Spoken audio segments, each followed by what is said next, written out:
as sensitive as our history is something we should have exposed our children to. They should start early to know themselves. Today, when we send people for youth service, they continue to say, I will not go there, I will not go there. Why? Because they never had the privilege of knowing what that other group is like, how they live their lives, what is capable and not capable in those places. And we've had a lot of tragedies as a result of I will not go and I will not go, because we don't know our history. I don't see any justification in that policy, personally, I don't. It was more sinister than anything good. It didn't help us at all. It didn't.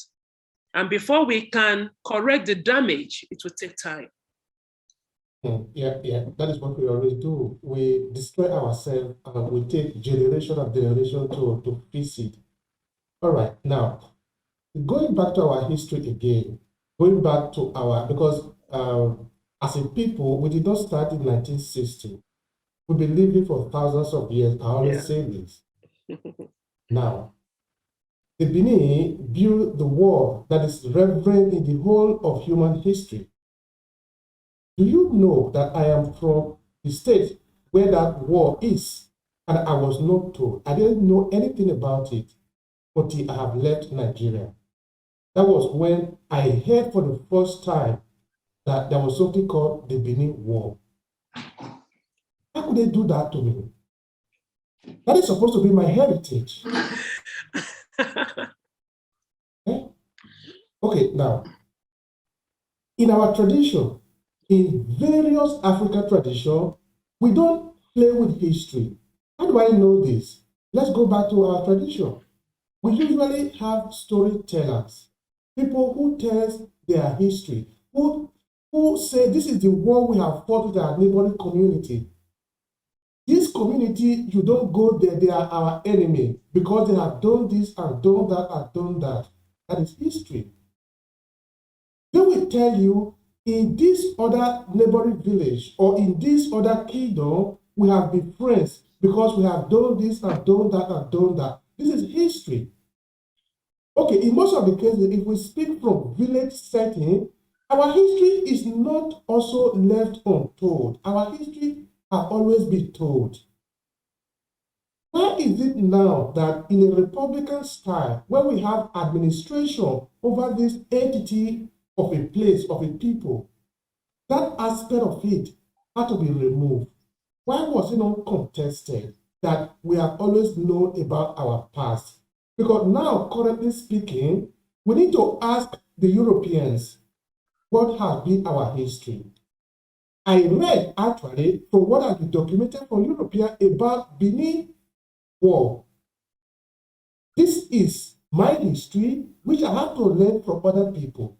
Where are the Benin people that should tell me our history from the point of view of advantage, because they are telling their history? When were this confusion so, I don't know, become so accepted that it is right not to tell our side of the story? It was not accepted. I will not say it was. But remember when this thing happened, 1975, 76, 77, when I was in secondary school, the national leader was a military head of state. And Nigeria was unfortunate to have had this long range of military leadership. The military have their own style of doing things. The military don't ask you what you think about what they want to do. They come with a decree, and once they issue the decree, everybody has to obey. When you don't obey, the threat of the Kirikiri maximum prison is there to silence those who may be very vocal. So I will not say it was accepted, it was not accepted. I am very much aware that people kept writing against this. But who was? I recall in those days too, as an undergraduate, how impoverished the school system was. I recall that. Funding for education in Nigeria has always been very low, very appalling, very shameful. Even some other nations in the continent do better than we do. These are all the issues that affected this policy. It is instructive that it was the very moment we got back to a democratic leadership that approval was given to restore history. That is very, very instructive. So for all the years, there was no history. The military was in government, and the military decided what they thought was good for the country. Even when they were seeing that it was not good, they insisted on it. So it is really sad that we are stifled to the degree we were.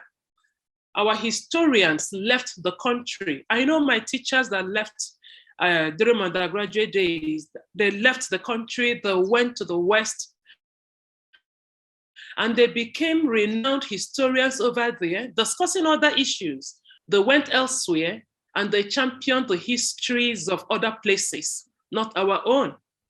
Until our leadership now decided to bring back history, we are trying now to raise a core of historians who will now pick up the challenge of writing their history.